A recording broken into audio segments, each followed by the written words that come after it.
Baik, kita lanjutkan materi kita terkait dengan data epidemiologi ini. Tahu apa arti epidemiologi?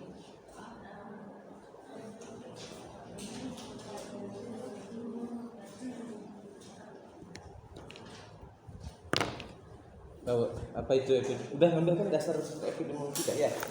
Nah, itu apa tentang apa? Berasal dari dua kata, yaitu epid dan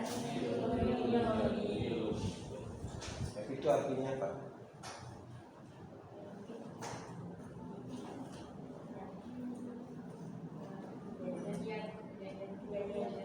Kejadian, penyakit ya. Kemudian biologi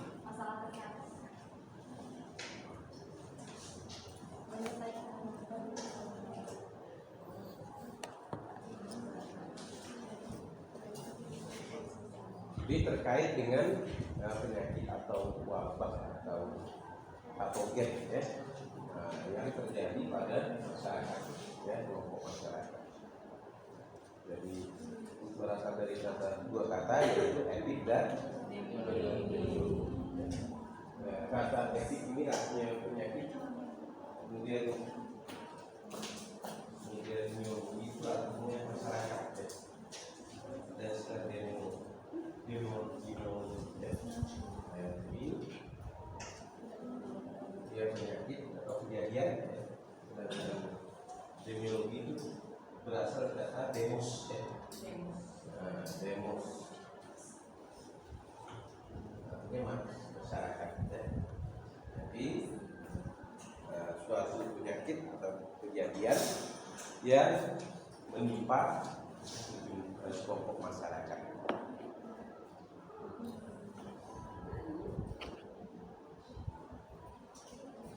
Jadi pada umumnya epidemiologi ini membahas tentang penyakit menular ya. Jadi wabah, jadi penyakit menular. Kemudian kan ada istilah endemik dalam epidemiologi, kan ada endemik, epidemi, pandemi. Kalau epidemi apa?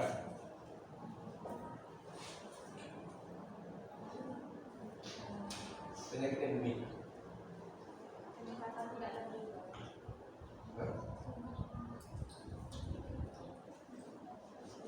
Endemik, penyakit yang setiap tahun ada. Selalu ada terus ya, apa yang disebut dengan endemik. Kalau epidemi, contoh misalnya pada endemik itu apa? Lebih kan siklusnya, karena ada siklus kan, ada ya, malaria terus apa? Malaria, DBD itu terus apa? DBD. Kalau endemik artinya penyakitnya sepanjang tahun itu ada terus. Jadi dalam satu tahun itu ada terus.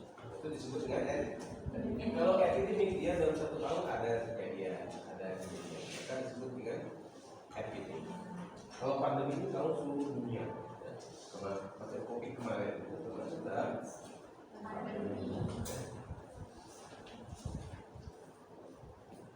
Sudah bisa bedakan ya? Jadi ada endemi, ada epidemi, dan ada pandemi ya. Jadi epidemiologi menurut Harris adalah suatu gambaran kejadian atau penyakit ya, yang menyebar dari jenis penyakit pada manusia pada saat tertentu di berbagai tempat di bumi dan mengaitkan dengan kejadian. Maka di dalam epidemiologi itu ada 3 P ya. Ada place, ada ya, tempat ya, ada waktu ya.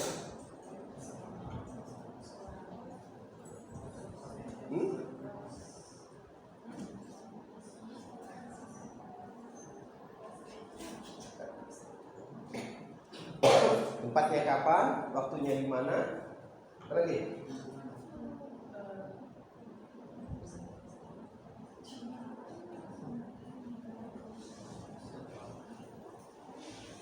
Misalnya kalau malaria,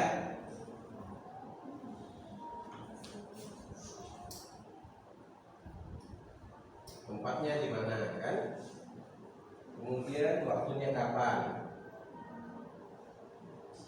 Lagi. Kemudian orangnya ya, person ya, orang ya. Nah, kemudian siapa saja yang terkena malaria? Nah, jadi biasa orang, tempat dan waktu. Ya. Kemudian umumnya kalau kita lihat ya, yang dijelaskan oleh Hertz ini adalah pada penyakit menular ya. Jenis-jenis penyakit pada manusia pada saat tertentu di berbagai tempat di bumi. Biasanya kalau faktor penyakit tidak menularkan, dia tidak dipengaruhi oleh dia akan terus ada pada PTM ya, penyakit tidak menular. Misalnya kalau hipertensi, stroke, itu kan ada terus, dia tidak menularkan pada yang lain ya kejadiannya. Nah, itu perbedaannya ya. Maka oleh sebab itu biasanya epidemik ini seolah-olah ya digambarkan pada penyakit menular saja ya awalnya ya. Kemudian berkembang menjadi tidak hanya penyakit menular tetapi juga penyakit tidak menular. Maka Anda pelajari sekarang kan ada epidemiologi penyakit menular dan epidemiologi penyakit tidak menular ya. Nah, kemudian epidemiologi menurut Judith dan berarti ada concern with the extent and type of illness and injuries in group of the people and with the factor which influence their distribution. Yeah. Epidemiologi menurut Judy S. Mosler, Anita K. Ban mengatakan bahwa konsentrasi, perluasan dan jenis penyakit dan kelumpuhan atau penularan ya, pada orang dan dengan faktor yang mempengaruhi distribusinya, penyebarannya ya. Jadi concern with the extent, perluasannya and type of illness and injuries in group the people and the with the factor with influence the distribution. Ya kalau yang mau ikut seminar internasional bulan September ada di Thailand di Bangkok. Dan buat artikel ini, ya kebetulan saya sudah submit ya. Sudah submit, saya kirim abstraknya. Saya ajak Pak semuanya supaya ada dengan saya ajak Pak supaya dulu ke Manila ya, Filipina. Ini kan sudah aman ya. Jadi sekarang kita coba ke Thailand, Bangkok. Kalau Bangkok saya sering ya. Ya yang mau buat ikut juga ya silakan. Nanti misalnya bahasa Inggrisnya tidak bisa, kan penting presentasi bahasa Inggris. Nanti kalau jawabnya tidak bisa, saya dampingi. Seperti di Jepang dulu ada orang dari Solo, dia baru lulus. Jadi dia presentasi, Pak saya tidak bisa jawabnya dalam bahasa Inggris. Tolong Pak Bapak jelaskan. Saya bantu saya jelaskan. Untung saya tahu masalahnya. Ya. Nah, kalau tidak tahu saya bingung juga. Masalah tentang jakan kan ya saya paham. Ya jadi bisa Anda presentasi latihan ya. Jadi harus go internasional ya.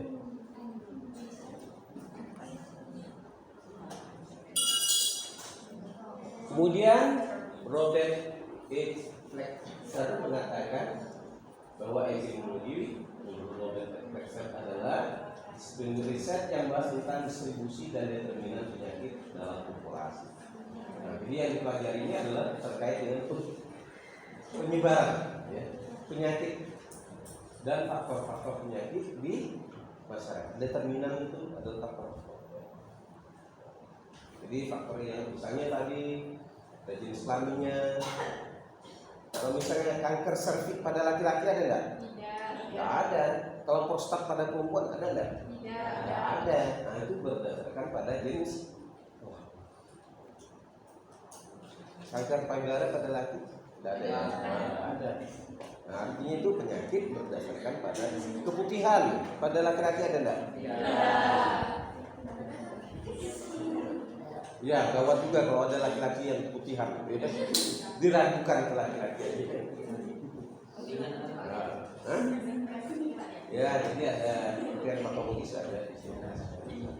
Nah, ini terkait dengan penyakit berdasarkan jenis kelamin, umur. Nah, juga ada ya, semakin tinggi, mungkin tua umur seseorang maka berpotensi untuk penyakit hipertensi. Ya. Umur. Lagi.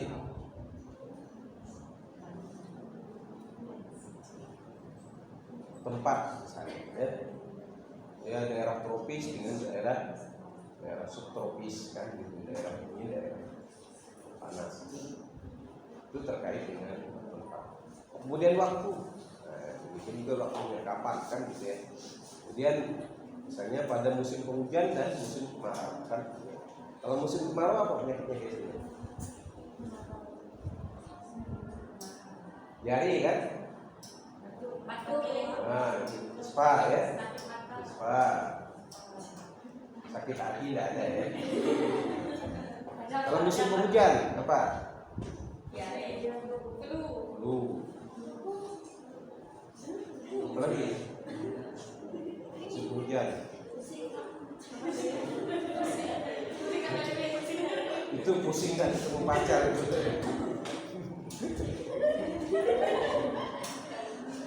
Apa lagi kalau musim hujan?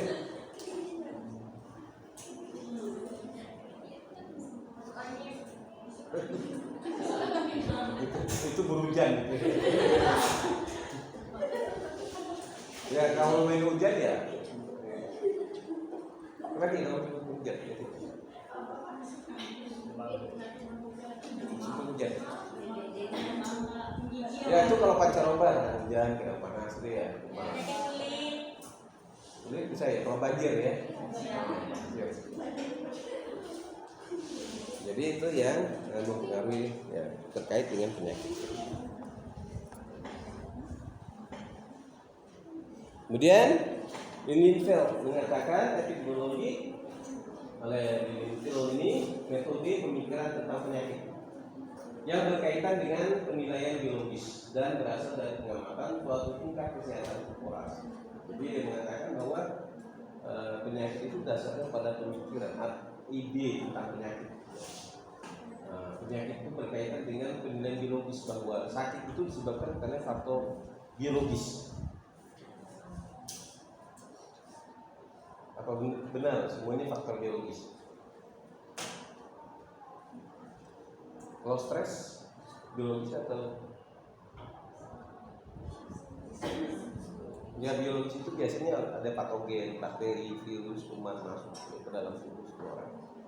Nah, tapi juga bisa juga karena faktor lain kan, tidak hanya sekedar misalnya yang putus pacaran, kemudian ya dia merenung sendiri kan, kesedihan yang berkelanjutan, stres kan gitu ya.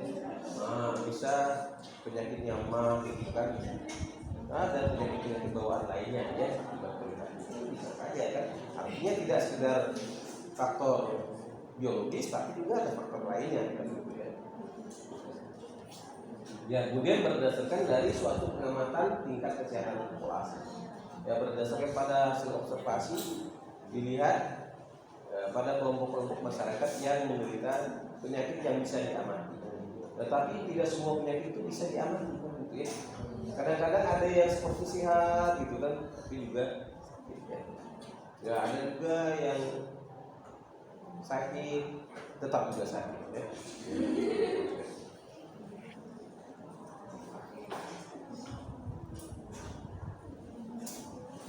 Kemudian Morris ya. Menurut Morris, suatu pengetahuan tentang sehat dan sakit dari suatu tubuh. Nah, jadi dia mengatakan menurut Morris ini bahwa epidemiologi ini membahas tentang sehat dan sakit. Maka ada namanya surveillance kesehatan, kan ada surveillance kesehatan masyarakat itu ada ya. Nah, Anda sebarkan kuesioner, kemudian nanti datanya dapat, tingkat kesehatan masyarakat seperti ini. penyakit yang pernah diderita oleh masyarakat atau suatu populasi, ya. Jadi baru kita dapat ketahui penyakitnya apa, kan begitu. Ya, tingkat kesehatannya, ya. Ya, bisa saja berdasarkan pada pemeriksaan kesehatan atau juga berdasarkan hasil laboratorium ya, yang dirasakan atau sesuatu yang dirasakan oleh keluhan dari masyarakat itu terkait dengan masalah kesehatan, ya, baik sakit maupun sehat. Kemudian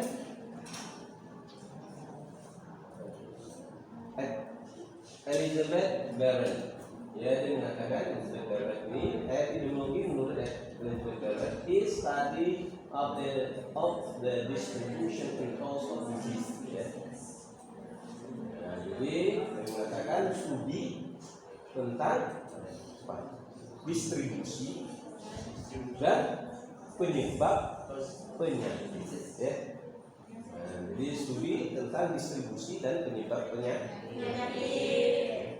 It is the study of the distribution and cause of disease, ya. Jadi studi tentang distribusi penularan, penyebaran penyakit, ya. Dan sebab terjadinya, ya. Nah, kalau illness itu sakit, ya. Kalau disease itu penyakit, ya.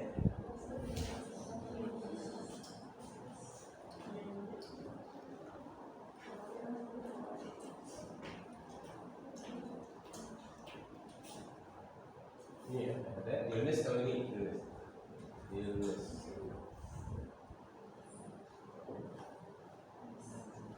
Kalau ini disease.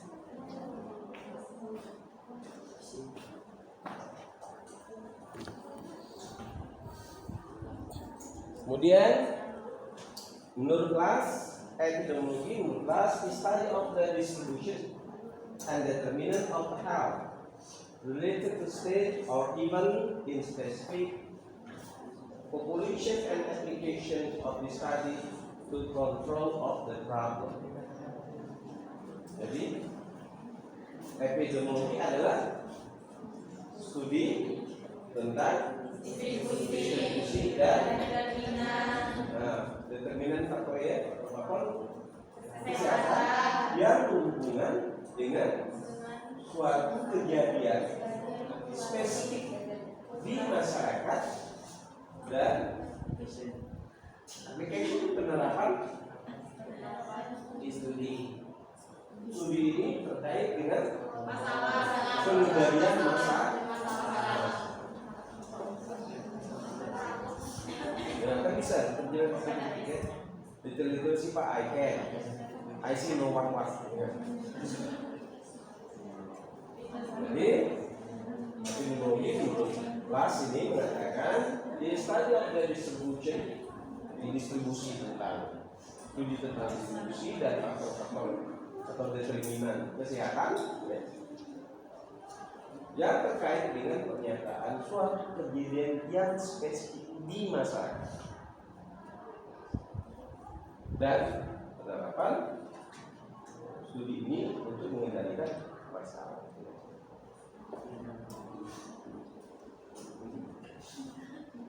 Penerapan pengendalian masalah. Masalah apa? Masalah kesehatan.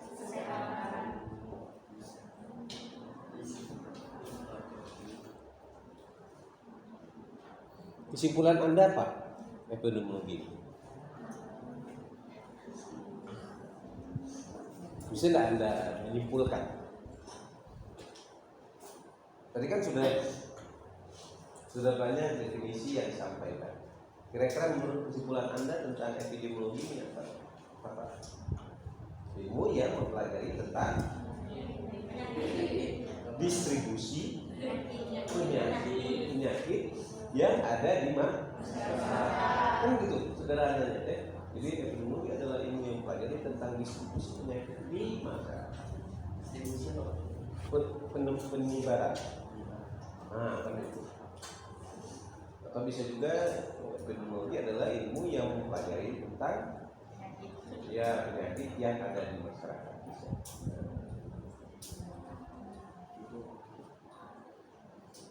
Ya, karena penyakit ini terkait dengan kesehatan, sakit dan sehat, kan gitu. atau mempelajari tentang sakit dan sehat di masyarakat. Ya mudah kan ini. Jadi ketika Anda ditanya tentang epidemiologi, Anda sudah paham. Ya?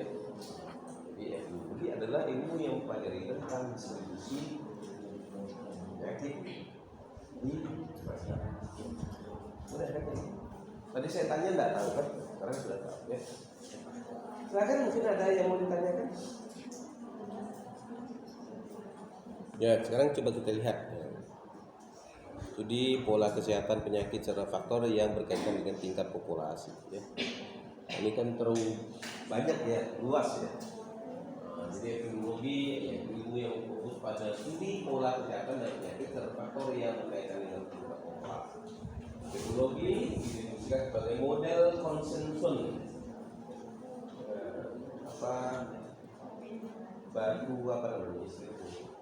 batu perhatian penelitian kesehatan masyarakat dan juga titik temu dan juga membantu menyebarkan dan memberikan informasi kedokteran dengan berbasis evidence based medicine. Jadi evidence based medicine, pengobatan yang berbasis bukti. Evidence based medicine sebagai langkah identifikasi faktor risiko penyakit dan menentukan pendekatan penanganan yang optimal. Jadi sederhananya tadi ya, di epidemiologi adalah ilmu yang mempelajari tentang distribusi penyakit di masyarakat atau populasi ya.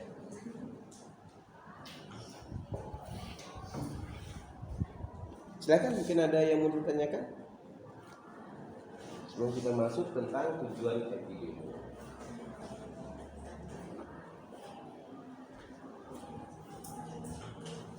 Jadi kesimpulan kita adalah ilmu yang mempelajari tentang distribusi penyakit di masyarakat atau ilmu yang mempelajari tentang penyakit itu masuk ya.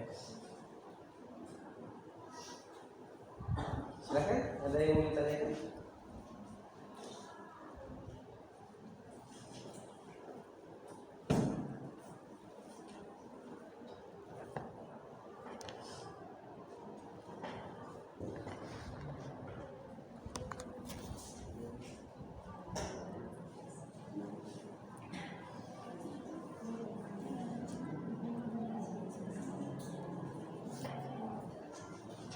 Tujuan epidemiologis antara lain adalah untuk menerangkan penyebab, faktor penyebab terjadinya penyakit tadi ya. Tadi berdasarkan tempat, waktu, orang kan gitu ya. Kemudian tadi juga orang ya. Tadi berdasarkan umur, jenis kelamin kan gitu ya. Kemudian riwayat rekam medis. Riwayat penyakit, jadi seseorang kan ada riwayat penyakitnya ya. Jadi riwayat penyakit seseorang itu dari mulai dia kecil sampai nanti dewasa ya. Jadi data rekam medisnya itu ada ya. Rekam medis yang diderita oleh seseorang ya. Kemudian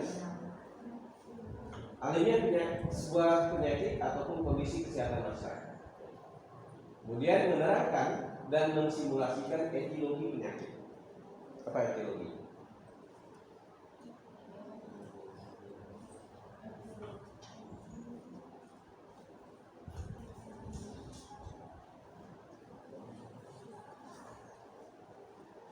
Sudah belajar epidemiologi. Baik, etiologi. Faktor penyakit yang menyebabkan dia terserang penyakit apa ini? Ya karena kita di kesehatan masyarakat ini umumnya melihat suatu masalah kesehatan itu tidak hanya sekedar sakit diobati, tapi kita belajar tentang bagaimana misalnya COVID katakan ya.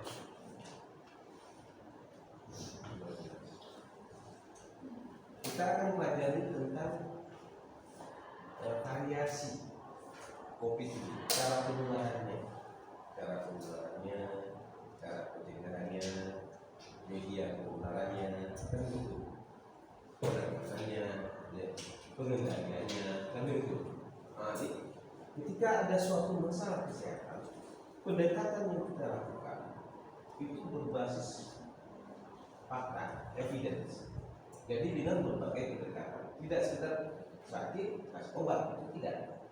Tapi apa yang menyebabkan COVID ini bisa menular? Kelompok usia mana yang paling rentan, yang banyak menderita kematian? Kemudian COVID ini menyerang pada sistem apa di dalam sistem tubuh manusia? Apakah dia sistem pernapasan? Kalau tahu dia sistem pernapasan dan cara penularan bagaimana? Dan pencegahannya juga bagaimana? Ini yang terkait dengan ilmu kesehatan masyarakat. Jadi tidak hanya sekedar sakit diobat, tetapi juga bagaimana kita menghindar dari penyakit. Kemudian meramalkan prediksi kejadian penyakit. Misalnya orang yang terpapar atau tertular suatu penyakit menular itu bisa diprediksi berapa kali penularannya. Misalnya dia kontak dengan seseorang itu berapa kali, satu orang 7 kali dia 7 juga kan. Jadi penularannya bisa disimulasikan.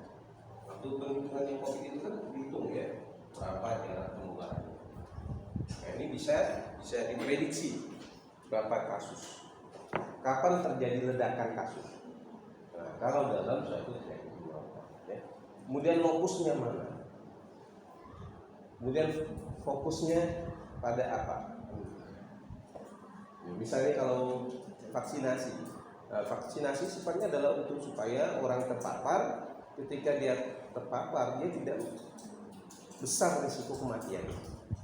Jadi untuk mengendalikan supaya memperkecil kematian, ya, karena dia sudah divaksinasi. Ya. Kemudian mengendalikan penyebaran penyakit dan masalah kesehatan populasi, ya, supaya penyakit itu tidak begitu meluas dengan cepat. Maka harus dikendalikan. Jadi jangan sampai penularannya itu semakin cepat. Nah, kalau dia akan semakin cepat ya membawa risiko, apalagi kalau dia pada varian Delta ya dan kemarin ya, itu akan lebih cepat ya bila dibandingkan dengan varian Delta. Kemudian mengalami mutasi ya. Nah, penyakit macam COVID ini mengalami mutasi. Nah, mengapa dia mengalami mutasi? Karena dia harus menyesuaikan diri. Penyakitnya bisa menyesuaikan diri dengan tingkat ketahanan manusia. Jadi kalau dia lama dalam tubuh manusia, dia juga akan mati. Maka dia harus memutasi, mengubah dirinya supaya bisa tahan lama dalam tubuh manusia. Ini yang dipelajari atau tujuan dari mempelajari epidemiologi ini. Ya. Sekarang manfaatnya. Ya. Manfaat dari epidemiologi adalah meningkatkan pekerjaan administrasi kesehatan. Misalnya yang terkait dengan data-data tadi, kalau data sudah terkumpul, sebenarnya program kegiatan kesehatan itu akan mudah kita lakukan. Misalnya di kelompok masyarakat mana yang paling banyak kasusnya. Misalnya dari sebuah wilayah kerja puskesmas, maka kita bisa menentukan desa mana yang tingkat kasusnya itu tinggi. Yang kasusnya tinggi itu harus kita intervensi untuk mengendalikan penyakit itu. Ya. Nah, jadi memudahkan atau meringankan pekerjaan administrasi kesehatan. Jadi kalau misalnya kita wilayah suatu kerja puskesmas, kita sudah tahu lokusnya, macam tempatnya, di mana yang harus kita intervensi, ya maka itu yang harus kita lakukan. Misalnya katakan di Palu misalnya di wilayah kerja puskesmas. Kemudian ada satu desa, walaupun sebenarnya dari berbagai desa itu wilayah kerja puskesmas, misalnya ada satu yang paling besar, ini hanya 2 kasus, misalnya desa ini 1-2 kasus, ini 3 kasus, ini 4 kasus, tapi ini sampai 15 kasus, maka ini yang kita intervensi. Karena ini akan mempengaruhi orang-orang yang sehat lainnya. Karena ketika ini tidak diintervensi, maka dia akan semakin meluas. Dan ini juga harus dilakukan penularan penyakit. Nah ini yang membantu meringankan pekerjaan administrasi. Misalnya kalau orang yang minta TB apa yang bisa intervensi?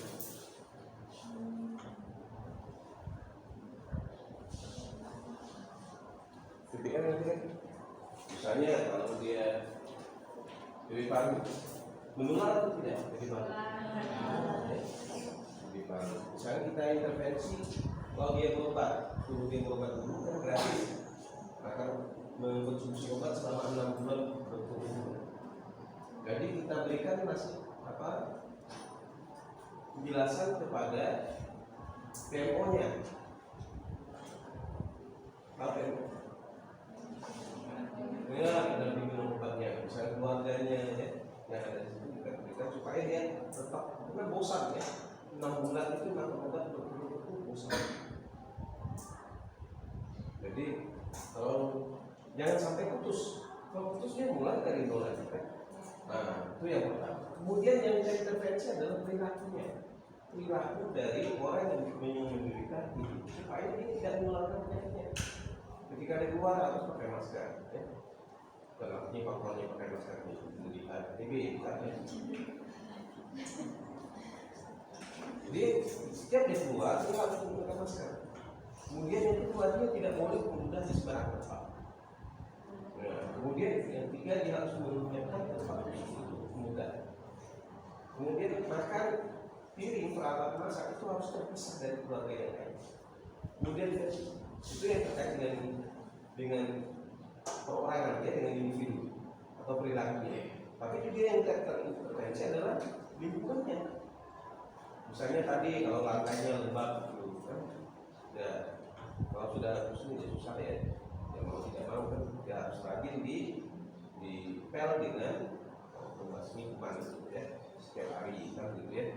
Kemudian pencahayaan dan sirkulasi udara ya. Kemudian tempat tidurnya harus dijemur ya setiap 3 hari sekali harus dijemur ya.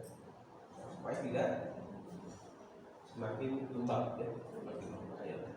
Nah, di samping faktor perilaku, PMO, lingkungan, ya banyak yang kita harus intervensi ya. Orang-orang yang berada di sekitarnya juga supaya ketika misalnya dia berada di depan pintu, kalau dia misalnya depan pintu angin masuk dia batuk-batuk, orang yang di dalam itu bisa terpapar. Dan kemudian diajarkan bagaimana cara batuk yang benar ya, yang baik dan benar. Misalnya nggak usah batuk lama kan biasa begitu ya. Ya, Anda pun enaknya saja kan kalau habis itu ketika megang hidung kan, kebiasaan kita kan mulut dan hidung ya biasanya. Ya maka cuci tangan kan gitu ya. Nah, cara batuk misalnya begini Pak. Kan mungkin salaman begini. Nah, jadi itu juga ya.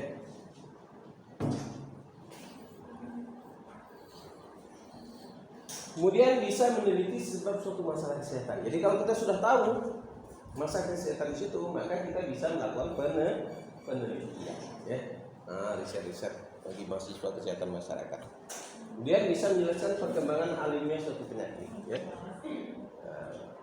perkembangan alamiah penyakit. Jadi penyakitnya dari mana ke mana, gitu ya, bisa kita. Kemudian bisa menjelaskan kondisi suatu masalah kesehatan di masyarakat di wilayah itu. Oh, kondisi kesehatan masyarakat seperti ini. Ya. Jadi ketika kepala puskesmasnya baru masuk di situ sudah bisa mengetahui ternyata masalah kesehatan. Ya, karena tujuan puskesmas ini tujuannya visinya adalah untuk meningkatkan derajat kesehatan masyarakat. Ya, keberhasilan dari puskesmas itu adalah semakin meningkatnya derajat kesehatan. Jadi kalau semakin banyak orang berobat, berarti masalah wilayah sejarahnya kurang baik. Mengapa? Karena itu derajat kesehatan masyarakat kan rendah. Kalau yang banyak konsultasi itu lebih baik. Tapi kalau banyak yang sakit, saat kan gitu. Maka derajat kesehatan masyarakat itu rendah. Harapannya adalah peran puskesmas itu bagaimana meningkatkan derajat kesehatan masyarakat itu setinggi.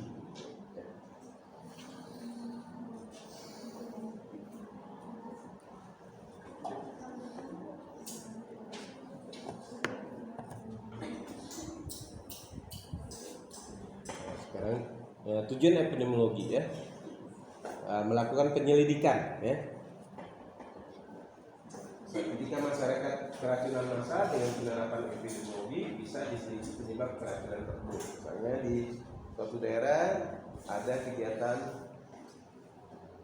ya, perkawinan, ternyata keracunan karena makanan, kan begitu. Maka kita bisa menyelidiki bahwa penyebab terjadinya orang sakit disebabkan karena faktor makan.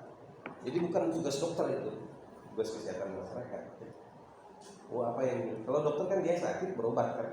Nah kalau kita tidak, kita cari penyebab apa yang menyebabkan orang ini bisa keracunan massal. Faktor apa? Apakah faktor makanan yang disediakan? Apakah makanannya basi kan gitu ya? Atau ada makanan tertentu yang dicampur kan gitu ya? Sehingga makanan itu bisa menyebabkan keracunan. Ya makanan ini bisa menyehatkan, bisa juga meracuni, bisa juga membunuh ya.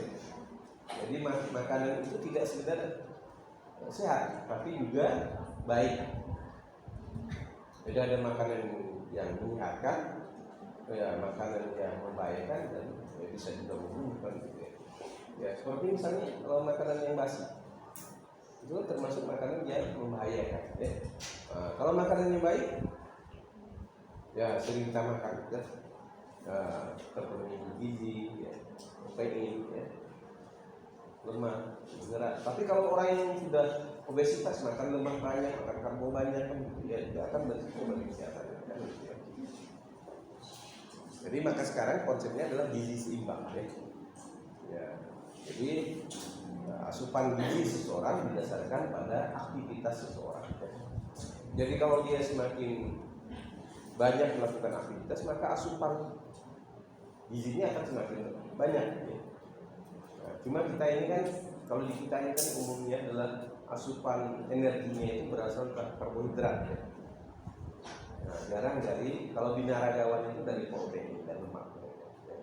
Jadi sumber energinya maka kalau biasa olahragawan itu telurnya biasanya makan 2 atau 3 ya. Kalau kita kan nggak boleh yang umum seperti saya kalau terjaga tidak masalah ya. Tapi kalau seperti saya maksimal itu 1. Ya mengapa? Tapi kandungan kalau proteinnya itu terutama pada kuning telur. Kalau proteinnya ya baik. Kemudian untuk mencari tahu hubungan antara karsinoma paru-paru dan asbes, ya, rokok dan penyakit jantung dan hubungan genetik dan masalah kesehatan lainnya. Misalnya karsinoma pada paru-paru, orang yang punya karsinoma yang disebabkan oleh partikel-partikel but pada asbes. Tahu asbes? Asbes itu yang macam terplek. Ini kan macam terplek, tapi dia terdiri atas partikel-partikel but. But itu artinya kayu ya, yang sangat halus. Kemudian disatukan, kemudian dia melayang di udara, kemudian kita hirup. Itu banyak kejadian di Pontianak itu yang menderita paru ini disebabkan karena perusahaan kayu lapis, kemudian orang bekerja di sana, kemudian pada saat kemarau dia akan melayang ya, berterbangan, kemudian orang menghirup udara, maka terjadi menyerang paru-paru, sistem pernapasan. Ya maka sebaiknya menggunakan masker ya, untuk menghindari. Tapi kalau sudah tiap hari, ya gimana lagi? Kompleknya di situ kan gitu. Ya artinya kalau sudah tinggal di komplek itu maka ventilasinya ini harus ditutup, ya, dibasahi. Jadi harus basah gitu ya, supaya dia tidak masuk kan gitu. Partikel-partikel tadi ya, yang tidak membahayakan. Nah tapi yang berbahaya itu apabila kita keluar rumah, ya harus menggunakan Ya masker APD.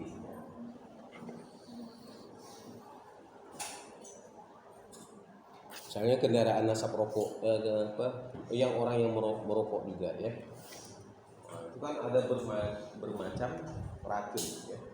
Apa racunnya? Tar, nikotin, apalagi cyanida. Cyanida tahu? Ada namanya cyanida sih. Cyanida itu racun. Ya.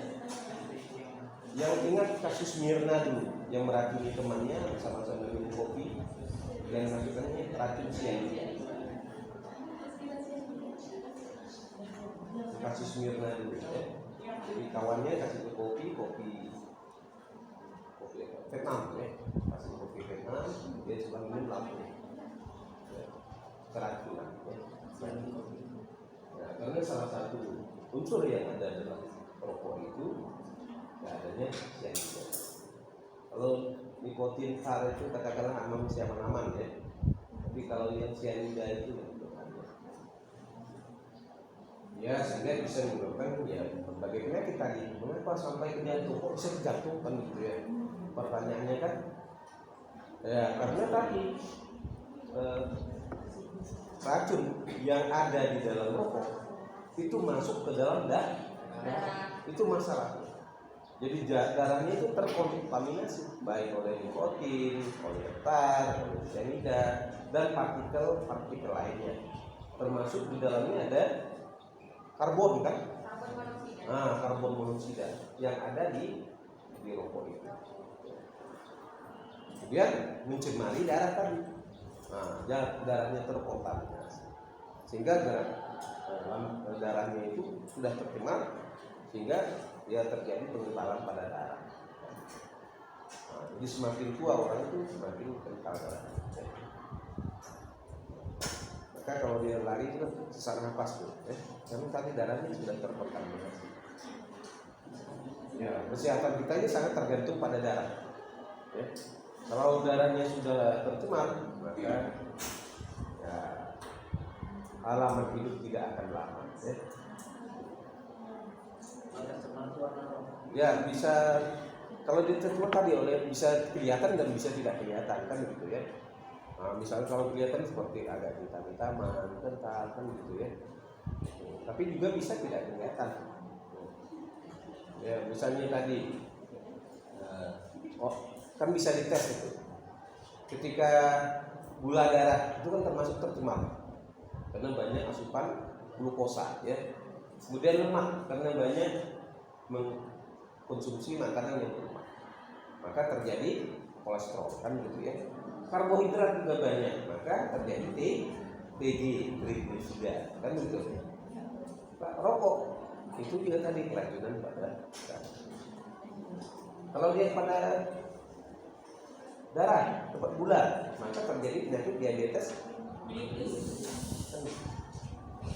Nah, pentingnya dah ya, bagi kesehatan.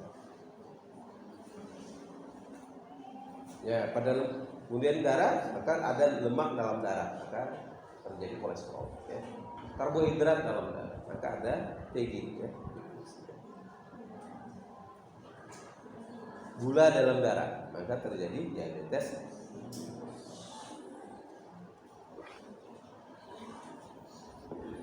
Ya, kemudian ya lanjutan campuran racun dalam darah ya bisa jantung kan gitu ya. Kesimpulan kita kan ya tadi karena jantungnya sudah darahnya sudah tercemar oleh karbon monoksida, kemudian tar, nikotin, cyanida kan gitu ya, meracuni darahnya, maka ya itu bisa menyebabkan terjadinya jantung karena ya, jantungnya tidak mampu memompa darah. Ya dulu saya pun merokok gitu ya. Ya merokok itu karena mau ujian ya. Kalau tidak merokok saya tidak bisa jawab soal. Di kawan-kawan saya dulu. Jadi kalau saya mau jawab soal, dia disiapkannya rokok untuk saya. Saya jawab soal. Kalau dari merokok, ya saya bisa jawab dengan lancar. Nanti jawaban saya conteknya. Ya dulu saya seperti itu.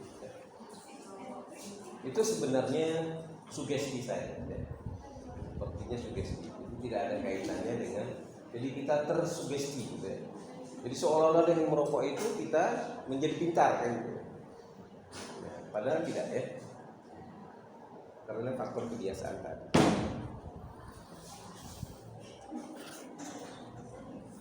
Kemudian mendapatkan informasi dan pengetahuan untuk dipakai sebagai bahan pertimbangan dalam membuat perencanaan penanggulangan masalah kesehatan dan penentuan prioritas kesehatan masyarakat. Nah, dengan data tadi ini sangat membantu, ya, membantu membuat perencanaan. Misalnya program tahun ini apa yang menjadi fokusnya? Fokus masalah kesehatan. Misalnya apakah penyakit menular saja atau penyakit tidak menular, ya. Kalau misalnya fokusnya pada penyakit menular, penyakit tidak menular juga banyak kasusnya, kan gitu. Hipertensi, PJK, kan penyakit jantung koroner, kan mati di usia muda, kan gitu, ya, kan banyak. Nah, dibuatlah program yang terkait dengan penyakit tidak menular juga, ya. Jadi itu adalah sebuah program atau perencanaan yang dilakukan untuk mengintervensikan.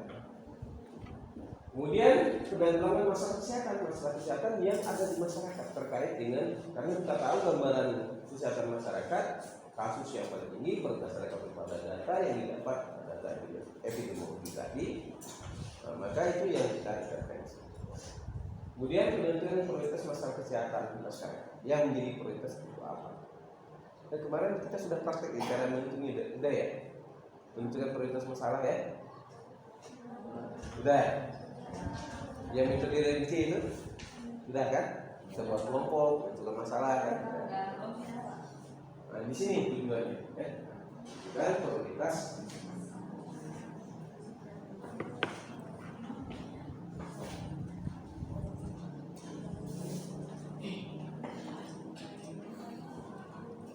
Kemudian peran dari epidemiologi ini adalah bisa mengadakan analisis penelitian jalannya penyakit masyarakat dan merubah yang mungkin terjadi, ya. Ya, kita bisa memprediksi apa yang akan terjadi di masyarakat terkait dengan masalah kesehatan di masyarakat, ya. Kemudian bisa menjelaskan secara detail dan menerangkan pola penyakit kepada masyarakat, ya. Kita bisa jelaskan terkait dengan pola penyakit, ya, yang ada di masyarakat. Mengapa masyarakat umumnya menderita penyakit ini? Misalnya, Anda pernah ke daerah dekat STK itu yang bawah itu, Gue Bantu, ya.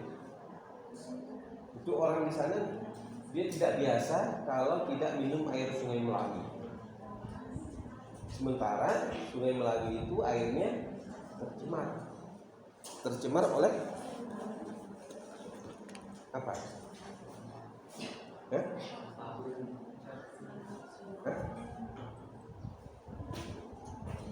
Tercemar oleh air oleh apa? Merkuri atau air laksa, ya? Merkuri ini bisa menyebabkan penyakit apa? Mina mata. Ini penyakit mina mata ini pernah terjadi apa? Jadi mina mata itu seperti orang tremor, kotak-kotak gitu, ya. Dia macam hujan, ya. Tapi itu reaksinya hampir 10 tahun. Mengapa? Karena ikan air yang ada di sungai itu sudah tercemar masuk ke dalam tubuh manusia. Karena itu tidak bisa dicerna. Merkuri itu tidak bisa dicerna. Kemudian pada ikan, dia masuk pada ikan, kita makan ikan juga masuk ke dalam tubuh kita. Maka nanti bisa terjadi penyakit mina mata ini 10 tahun kemudian. Ini pada kucing, pada manusia bisa terjadi. Ya, kucing makan ikan, ya. Ya, seperti orang-orang ada yang di Jepang itu kasus mina mata, sudah ada cari di YouTube, ya. penyakit Minamata. Itu pada tahun 1900 ya 1900-an ya. Penyakit Minamata itu. Karena wilayah itu adalah wilayah pertambangan emas pada saat itu. Kemudian banyaklah penduduk yang bekerja di situ dan mereka terpapar oleh zat kulit, sehingga terjadi penyakit Minamata. Minamata itu di Teluk Minamata, Pak. Maka disebut dengan penyakit Minamata.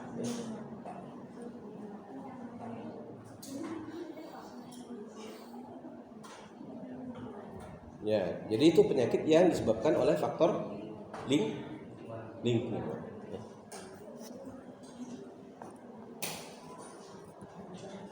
Silakan, mungkin ada yang mau ditanyakan?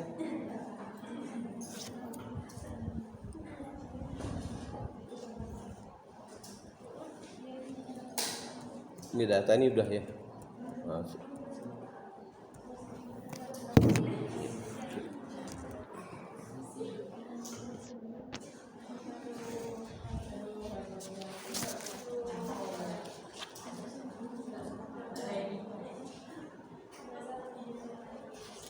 Sekarang kita masuk pada sumber data ya.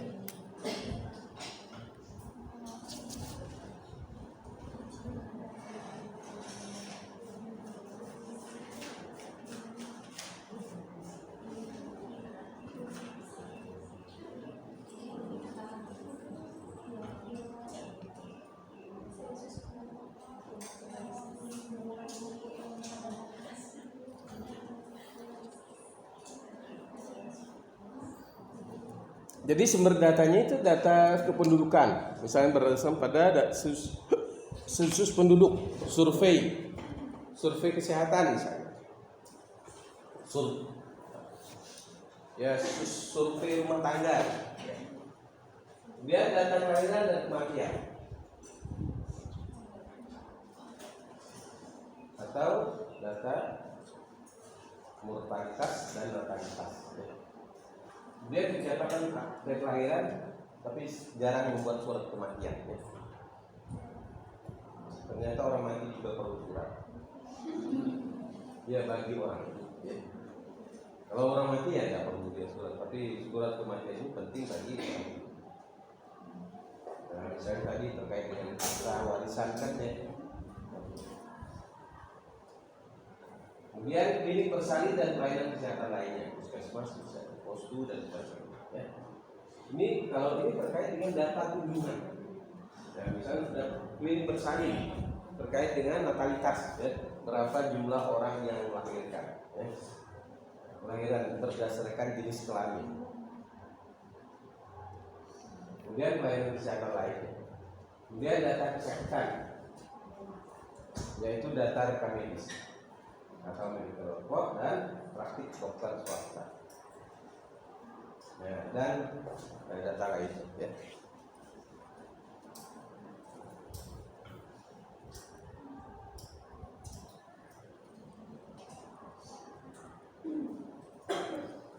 Nah, ini sumber data dari WHO ya.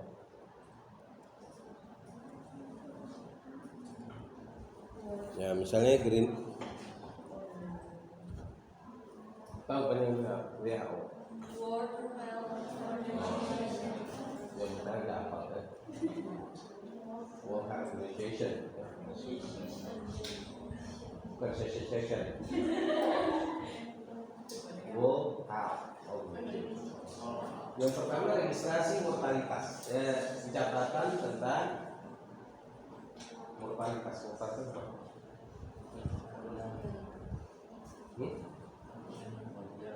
Kematian, morbiditas, kesakitan, laporan epidemi, misalnya kasus pada wilayah tertentu pada penyakit yang epidemi pada saat itu. Kemudian investigasi laboratorium, yaitu dicek dan hasil laboratorium. Investigasi kasus individu, ya, misalnya pada kelompok tertentu dan ada investigasi penyakitnya apa. Ya. Kemudian investigasi lapangan epidemi. Kemudian dilakukan survei, ya. Kemudian studi reservoir binatang dan studi vektor ya. Ini biasanya pada lingkungan ya. Kemudian penggunaan biologi dan obat dan pengetahuan populasi dan lingkungan. Ini yang bisa digunakan sumber data dari Google ya. WHO ini salah satu bagian dari UN. UN ini bukan bagian nasional, United States, United Nations, United Nations. Jadi bukan bagian nasional, UN.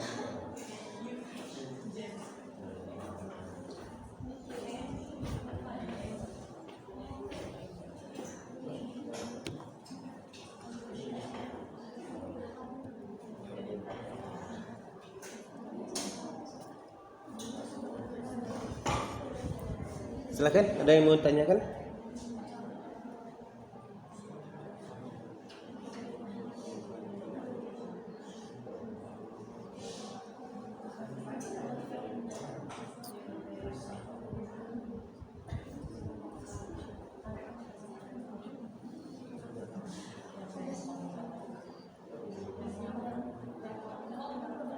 Silakan, ada yang mau tanya?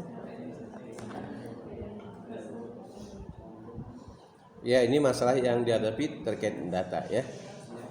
Biasanya data itu sulit seragam. Setiap instansi beda-beda datanya. Itu yang sering terjadi ya. Misalnya data stunting. Itu setiap lembaga itu beda-beda hasilnya ya. Dinas kesehatan beda. Kemudian data dari BKBPP beda. Itu kesulitannya ya.